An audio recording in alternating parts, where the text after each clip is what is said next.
One man walked into Cairo and crashed the entire economy. Not with an army, not with a scam, by being too generous. This actually happened, July 1324, and the man who did it might be the richest human being who ever lived, richer than every billionaire alive today, combined with nothing. Just him. His name was Mansa Musa, and by the end of this video, you'll know how a king from West Africa broke a country he was only passing through, and what he did next, which almost nobody talks about. But first, you need to understand how rich this man actually was, because the numbers stop making sense. 1312, Musa becomes ruler of the Mali Empire. Not a small kingdom, an empire, stretching across what's now Mali, Senegal, Guinea, Mauritania, the Gambia, and under his feet, gold. Insane amounts of gold. At its peak, his land supplied nearly half of the known world's gold. Half. One empire. And he controlled the salt trade too, and back then, salt was worth its weight in gold. So he owned the gold and the thing people traded gold for. So how much was he worth? Here's the honest answer. Historians can't count it. Some estimates say $400 billion in today's money. Others just write incalculable. The richest man in history is literally beyond math.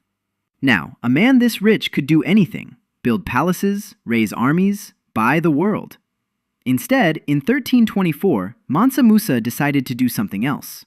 He was a Muslim, and Islam has 5 pillars. The 5th one, Hajj, the pilgrimage to Mecca. Every Muslim who is able must make it once in their life. Mecca was 4,000 miles away, across the Sahara Desert. Most kings would send their regards.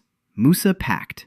And what he packed became legend. Tens of thousands of people. Some accounts say 60,000. 500 heralds marching in front, dressed in Persian silk, each carrying a staff of solid gold.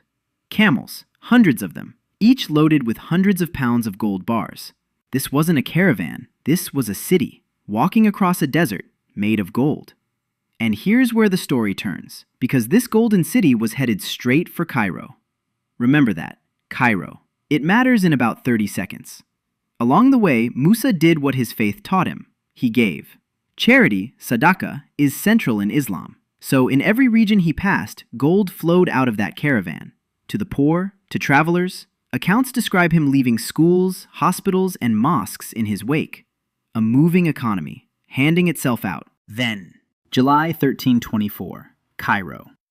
One of the greatest cities on earth. The Sultan, Al-Nasir Muhammad, receives him, and Musa goes on a giving spree the world had never seen. Gold to officials, gold to the poor, gold to merchants, to markets, to strangers. So much gold, in one city, in a few weeks.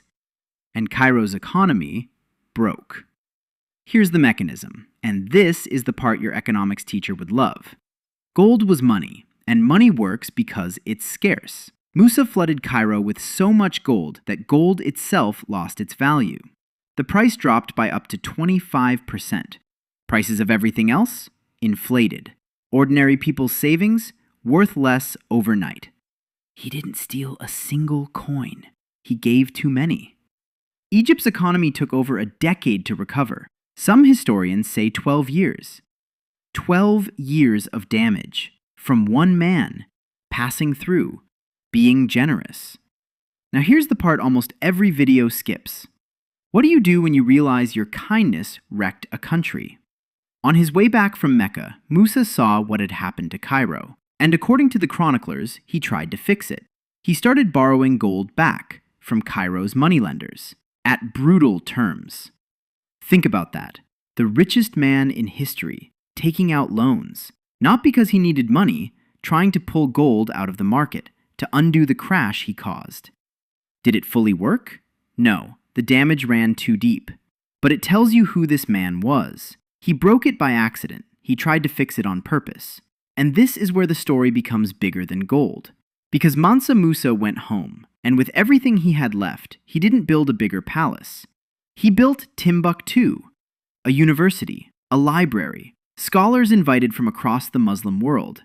Timbuktu became one of the greatest centers of learning on the planet. Manuscripts on law, medicine, astronomy, mathematics. A city in the middle of West Africa that Europe told itself was empty wilderness was running one of the most important knowledge hubs in human history. And Europe noticed. In 1375, 50 years later, European mapmakers drew the Catalan Atlas, one of the most famous maps of the medieval world. And right there, in the middle of Africa, they drew one man, sitting on a throne, holding up a lump of gold. Mansa Musa. He was literally put on the map. So here's what I want you to sit with. The richest human in history wasn't a banker, wasn't a conqueror hoarding treasure in a vault.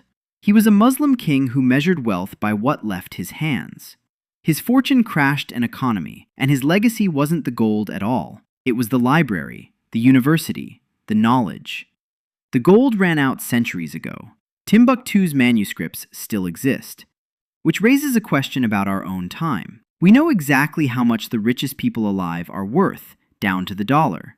But what are they worth by Musa's measure?